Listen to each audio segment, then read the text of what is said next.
Good morning. It's May 2nd, 2023. This is Stephanie for Translating Everything, breaking down Trump on trial for sexual assault.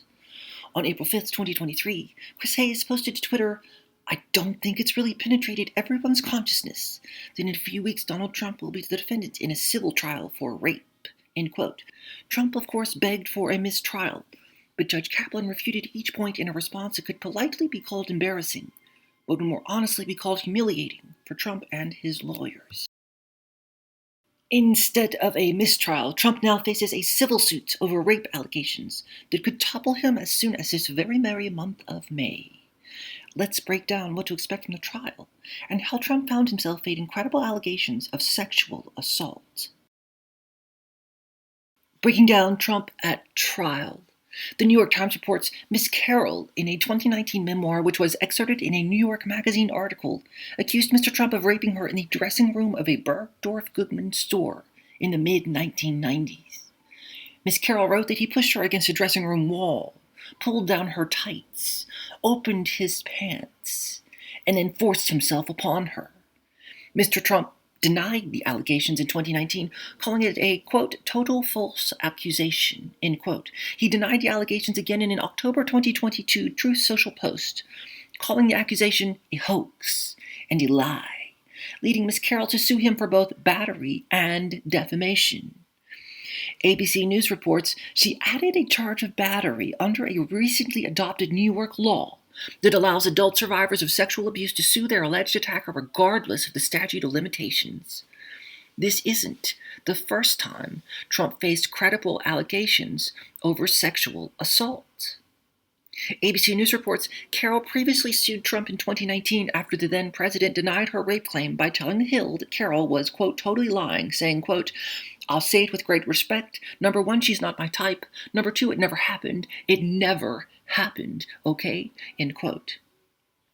That defamation suit has been caught in a procedural back and forth over the question of whether Trump, as president, was acting in his official capacity as an employee of the federal government when he made those remarks. If Trump is determined to have been acting as a government employee, the U.S. government would substitute as a defendant in that suit, which means that that case would go away since the government cannot be sued for defamation.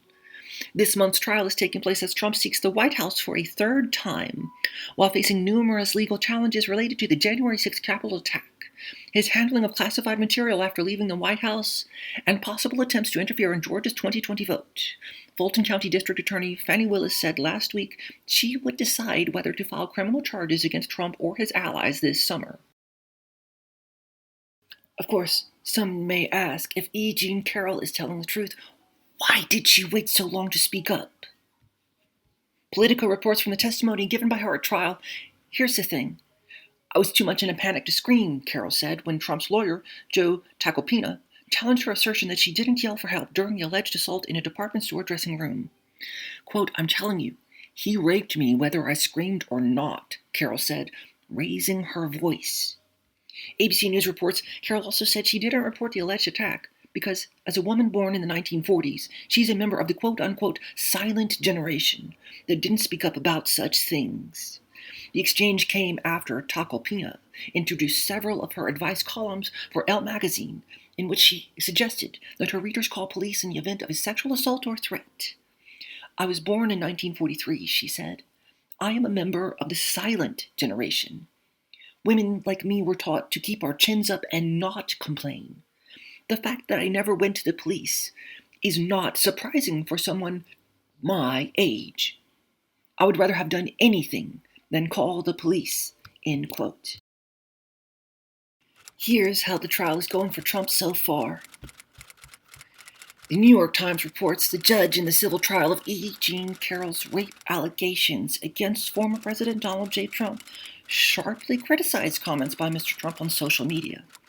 Mr. Trump posted twice about the lawsuit, calling it a scam, and writing that Ms. Carroll's lawyer was a quote-unquote political operative. He also said that the dress Ms. Carroll wore should be quote-unquote allowed to be part of the case.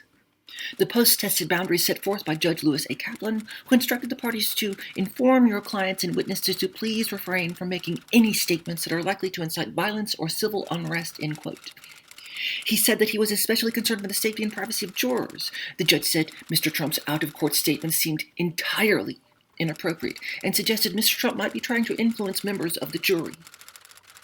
It remained unclear whether Mr. Trump would testify in the trial in federal district court. Mr. Tacopina said the day before that he did not yet know whether Mr. Trump would take the witness stand. Judge Kaplan said that he wanted an answer this week, adding that not knowing was an imposition on security and court staff. Carroll concluded her 3 days on the witness stand by sharing emails she received last year, right after Trump denied her claims on Truth Social. The email from a sender Carroll said she does not know says, among other things, that Carroll is a disgusting, low-life liar who is going to get hurt very badly. The email concludes, better end the bullshit quick, bitch. Trump will face 2 other women with credible allegations of sexual assault by him. ABC News reports Natasha Stoynoff, a former reporter for People magazine, is expected to testify later in the trial that Trump sexually assaulted her when she interviewed him at his Mar-a-Lago estate in 2005. The evidence will show that Miss Stoynoff, Mr. Trump, led Miss Stoynoff to an empty room, claiming that he wanted to show her something there. As soon as they got inside, Trump closed the doors, grabbed Miss Stoynoff's shoulders, pushed her against the wall, and started kissing her, Carroll's attorney Sean Crowley said during opening statements. Stoynoff is one of 2 women, in addition to Carroll, who have been allowed to testify about alleged sexual assault by Trump, who denies all of their claims. The other, Jessica Lees, is expected to testify that Trump assaulted her on an airplane in 1979. How good is Trump's defense? Ellie Mistel, a justice correspondent for The Nation, broke down Trump's best defense strategy in a thread of 4 tweets. They said, quote, I tried to explain this on Chris Hayes, but what really stands out to me, if you think that Bragg has a weak case, then Trump should beat it. And that should be your right-wing talking point. Let the process play out, or MAGA King will beat the rap. That's a rule of law take. Trump has overwhelming resources to defend himself. He is not, and never will be, railroaded by the system. His corporate media sycophants could just say, I'll see you in court, and be done with it. Instead, all they want to do is this pro-authoritarian rending of garments. The whole point of having a legal process is that there is a process, and the process is not, oh no, the prosecutor should be jailed for trying to hold a white man accountable for anything less than murder too. People are often charged with this crime. Let's see if this one sticks. Put another way, Trump, his supporters, and his media spokespeople at the New York Times have decided that Trump is weaker and less able to defend his own actions in a normal court process than Gwyneth Paltrow. What are Trump's chances of overcoming credible allegations that he raped 3 women? The New York Daily News reports, as the evidence now stands, this is not the classic case of he said, she said.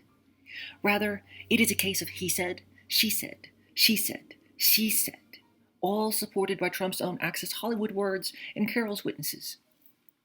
Trump appears to be left with no witnesses to call to rebut these charges other than himself. Trump is faced with a conundrum. The only way he can rebut Carroll's case is to testify in his own defense. That will subject him to a blistering cross-examination concerning his predatory history. That, coupled with his propensity to lie, puts him in a real bind. People across the world are facing consequences for their sexual violence, even if it's just public awareness of who that person was all along. Women don't come forward, Carroll told the courtroom. One of the reasons they don't come forward is because they're always asked, why didn't you scream? Women are told, she said, you better have a good excuse if you didn't scream, end quote. Despite Trump facing credible allegations of sexual violence, E. Jean Carroll is not guaranteed that Trump will be given a guilty verdict. But that does not mean that her actions will have been empty. Politico reports that when giving her recent testimony at trial, E. Jean Carroll explained her reasons for coming forward, saying she was prompted by revelations about film producer Harvey Weinstein's sexual predation in the New York Times in 2017. Quote, when that happened across the country, women began telling their stories, and I was flummoxed and thought, wait a minute, can we actually speak up and not be pummeled? Carroll testified. I thought, well, this may be a way to change the culture of sexual violence. The light dawned. I thought, we can actually change things if we all tell our stories. And I thought, by God, this may be the time. It caused me to realize that staying silent does not work. It doesn't work. If women speak up, we have a chance of limiting the harm that happens. End quote. Y'all, just so, E. Jean Carroll coming forward helped me find peace and letting go of any hope that the sexually violent perpetrator from my own family will ever face any consequences. Trump has set the example that sexually violent men can not only get away with it, they can get elected president. There is no vengeance, just as there can never be justice. But by bringing light to each other's stories, we empower each other to grow, to heal, and to live full lives that do not depend on grace ever coming from the ungraceful. We will have to provide that grace for ourselves and each other. Bonus! MSNBC reports Trump loses bid for Carroll Mistrial after lawyer's literary fumble. Well, in case y'all wanted to know why he did not get that mistrial, here's what MSNBC reports. One of the items on Tacopina's laundry list of unfairness stood out as especially absurd. Dealt with literature, a controversial subject in the book ban and GOP these days, and it provides a lesson about one work that Republicans might want to keep on the shelves. Tacopina pointed to an exchange with Carroll on cross-examination about a reference in her book to sending all men to Montana for retraining. When the Trump lawyer pressed her, Carroll pointed out that it was satire, suggesting that the lawyer was an idiot if he didn't understand that. Then Kaplan interjected to note that Carroll's satire comes from Jonathan Swift's A Modest Proposal, a satirical essay from the 18th century that, quote-unquote, proposed poor Irish parents sell their children as food. Indeed, Carroll's 2019 book is titled, What Do We Need Men For? A Modest Proposal. Y'all, I don't think the reference could have been more obvious, but I also don't think it could have been more predictable that a Trumpite would miss it.